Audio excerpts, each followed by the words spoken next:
Wellness perks don't fail because people use them. They fail because they don't change systems.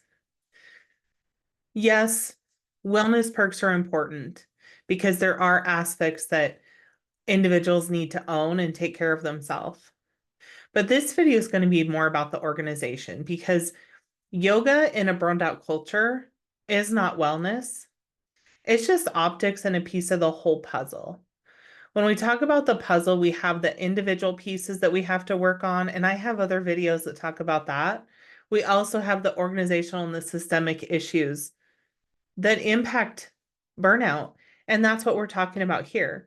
Because burnout, yes, is a lifestyle issue. It's also a workload and a leadership issue because culture can't change just through perks. It has to have the structure to change. And so let's first talk about what are some of these maybe misdirections or downfalls about the wellness industry and about organizations. First off, wellness, I think, has often been framed as a personal responsibility. And again, don't get me wrong, it is there. But organizations can't keep outsourcing all regulation to the individual. They can't keep putting all the ownership on the individual because these wellness perks treat the symptoms of burnout, but not the root cause. It leads to situations where stress remains embedded and stuck in the workflow. If we're not changing and adjusting workflows, we're our wellness perks are going to continue to treat just the symptoms. We're not going to hit the root cause. We need to change those workflows that impact that root cause of burnout because employees feel blamed for systemic overload. And I've seen this a lot in the behavioral health field. Rules come down that are often written by people who either have never worked boots on the ground or they've been so far removed for so long that they don't understand all the nuances of the job. And so, for example, to expect a clinician to write a 15 to 20 page assessment on a new patient in an hour without time dedicated and pay dedicated to writing up that whole document after gathering the information, that's a systemic issue. It's not just a functionality issue. And I know there's a whole thing on AI and I'll do a video around that at some point soon because yes, that helps some, but it does not solve the systemic overload. We can't keep piling on more without creating systems and workflows. You see, perks fail because they don't change the burnout metrics. So the perks don't impact the workload, the volume, the pace at which people work. They just help for the moment. So again, yoga is good individually, but it only helps for the time you're actually practicing and doing the yoga or lasts for maybe an hour after. It doesn't sustain. These perks typically don't provide protection around cognitive or emotional capacity. And as leaders, we have to take that into account in our systems. How do we protect people's cognitive abilities so they can thrive at their highest ability and maintain their emotional capacity to handle what keeps coming at them? That's part of the systems. If leadership doesn't change their behaviors, again, the perks don't help, right? Because systemic issues start at leadership and they flow downward. So we as leaders need to do a better job of not only creating those systems, but modeling. Wellness perks are not focused on redesign of expectations and priorities.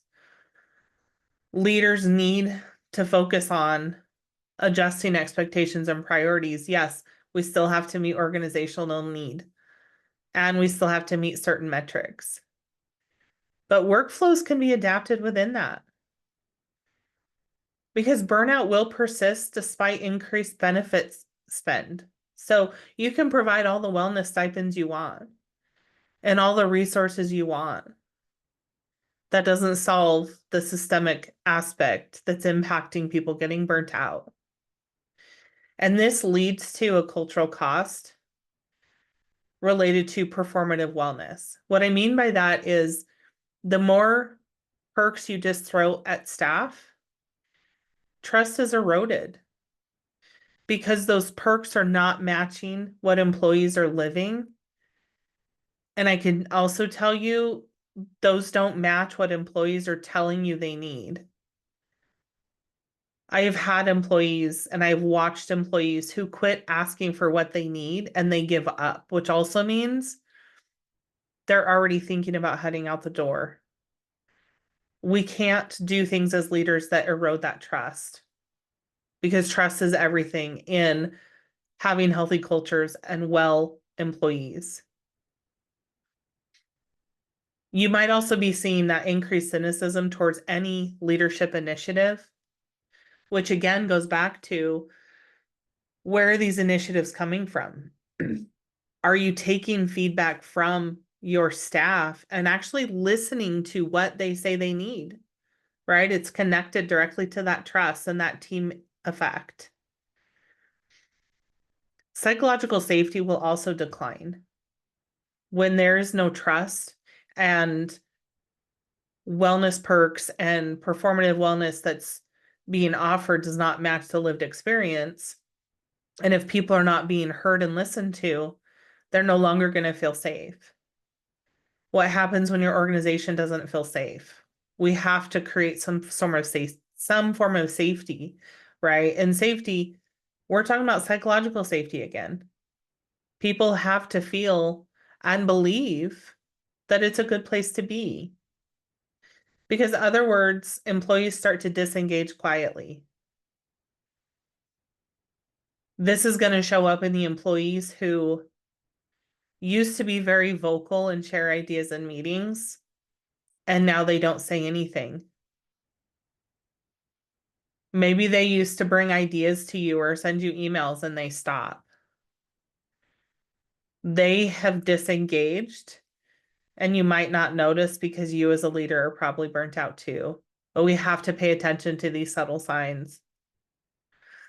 And we have to be careful that wellness doesn't become another demand instead of relief. We have to make sure people have that relief, and we have to build the workflows and the systems to support that so that wellness stays there. That it's not that, again, I'm not another demand, right?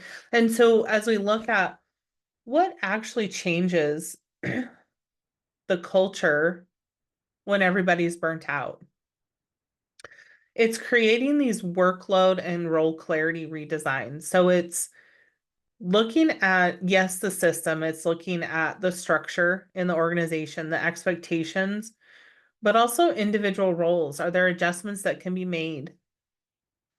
Are employees in positions that tap into their strengths and their desires, things they enjoy doing? Because if somebody's doing that and we have healthy workflows, they're going to stay around longer. Are we creating space for sustainable pacing of work and expectations? Or are we creating that sense of urgency?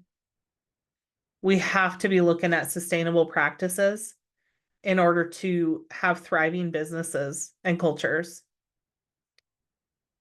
What about leadership having nervous system literacy, right? Do they understand how to support their staff in regulating their nervous system? Do they regulate it for themselves? Because again, a burnt out culture is functioning in fight or flight. They're all about survival. How do I just get through today? How do I survive this 30-minute meeting? That's not a culture that's thriving. Are we embedding recovery into our workflows? Right? I've had executive leaders that I've worked with who felt like all they were doing was jumping from one meeting to the next, and everybody was struggling to fully engage in the meeting, and everybody was exhausted, and we built a new workflow around meetings, and everybody's thriving, everybody's happier because they have recovery time between meetings.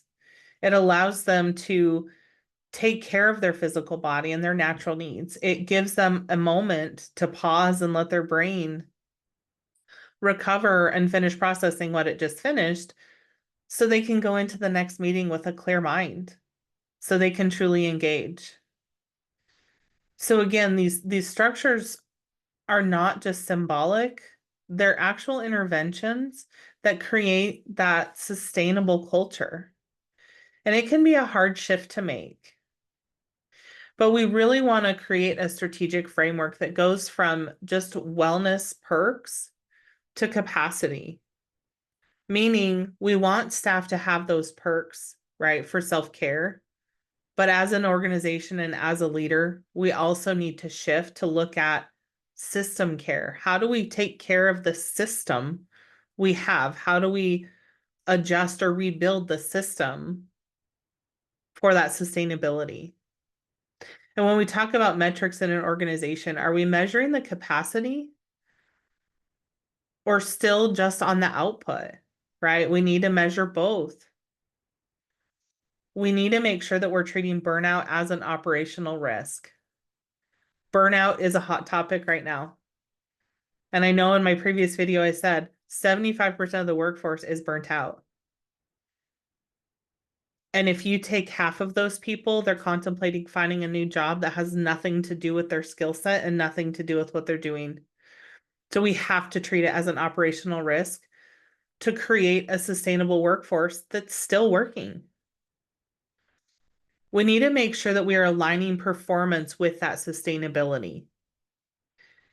I think there can be a lot of performance measures that are probably outdated and don't benefit the company because it's not aligned with the work being done today or with the specific employee.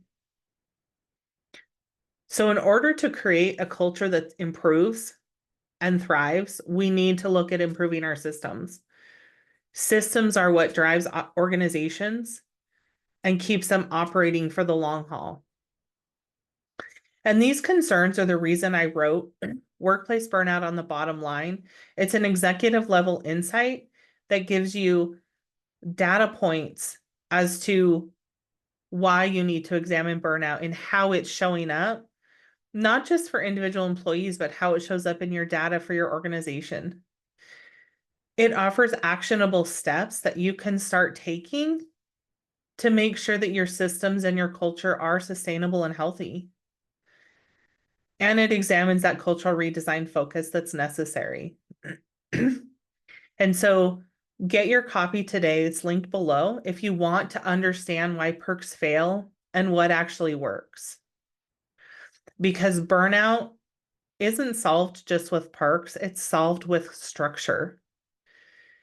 Culture doesn't just change through apps, it changes through leadership. Leadership has to lead the way because wellness without systems is just branding. It doesn't keep people.